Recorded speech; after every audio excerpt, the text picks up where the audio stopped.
So in the town hall that I went to, this subject came up, in particular the subject of homelessness. And I have to tell you, I myself did not understand who is responsible for this problem. Obviously there's a bigger who is responsible overall, and we could get into that, but when it comes down to it and someone's frustrated for whatever reason, and they're dealing with homelessness, what was apparent to us is that there aren't a lot of options out there. So obviously people are turning to what they know best, which is the 911, the police, etc. So tell us a little bit about where your responsibilities end. I mean, I know you want to do everything, but like, help people understand where it ends. Yeah. So, people want to be able to say, look, this is something we don't understand. We don't know who's responsible. So I've only got one resource, and that's 911. Yep. And so they pick up the phone, they call us, they're going to get a person answering that phone 24 hours a day, 365 days a year. And so that becomes the go-to location. I get that, and I appreciate that. But at the same time, I think that they have to also understand and realize that our tools are fairly limited constitutionally.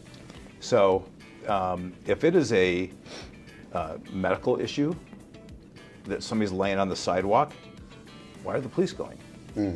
If it is a mental health issue, I don't have a PhD in psychology. Why am I sending a 22-year-old cop who just got out of the Marine Corps?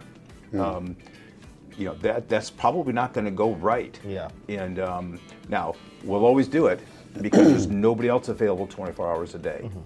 But there has to be other people willing to step up. So all the money comes from the federal and the state government to the county, and it stops at the county. And then they dole it out to cities as needed. And Greg Rodriguez and the supervisors have been great helping us build this navigation center.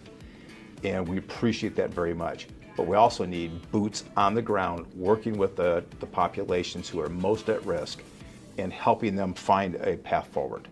And then let the police get back to policing. All right, so with that being said, what are some of the other things that are happening in the community this year specifically that need a little bit more shine? So the community told us they were concerned about three things: homelessness, which we just discussed, gun violence, and then traffic collisions. And so gun violence, we've really focused on. I've created a special team to go after illegal guns. Get the guns out of people's hands who illegally cannot possess them. If you can possess them legally, no issues whatsoever. But if you're dealing dope, if you're shooting at other people, if you're a convicted felon, you can't possess a firearm, we're coming after those guns. And they've gotten hundreds of guns off the street. I would not, well, you're doing a great job because I wouldn't even know. I grew up in San Bernardino, so for me it was like you could eyeball it. We're not San Bernardino level by any stretch of imagination. Just want to make that clear. I'm just letting you know where I'm sitting. Are you profiling people? I'm not profiling. I mean, kind of, actually. Inappropriate. Sorry.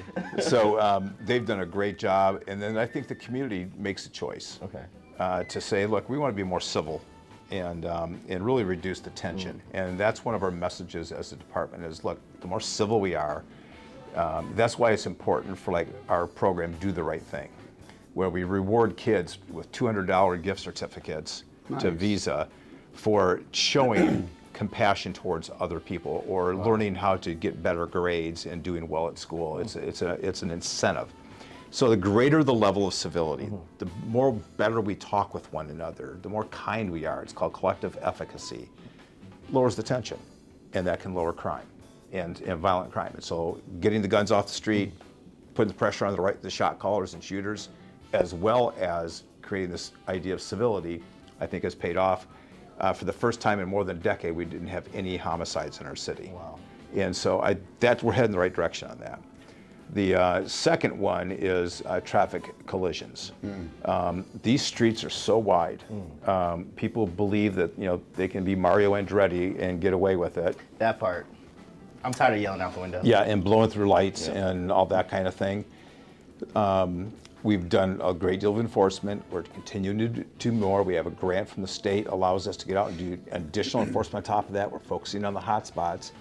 And we went from, I think, 16 fatal collisions last year to 7 this year. Congratulations. 23. That's awesome. So it's head the right direction. How long is that sustainable? I don't know.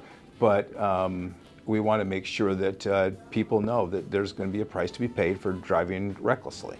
in our city. You can slow down in the Porsche. So that, Yes, yeah. why are you looking at me when you said that? I'm just saying, slow down in the Porsche. That's what I'm saying. Do you drive a Porsche? Okay? You don't need to be going that fast. Are you the guy? Are you the guy out in the intersection doing those donuts and yes, exactly. burning off rubber? He's Yeah. like, watch this. Yeah. So Sideshow. really, okay. Tell the truth. This is the room to do it. It's actually really not the room to do it. You could get arrested. So no. Is it Turbo 911 or something? No. It's a. I always forget the name. It's a macaroon. What do they call it? Macaroon is what you eat. I know. Right? Macaron or something. I don't know. Something like that. Something like that. Say sorry to all the Porsche drivers.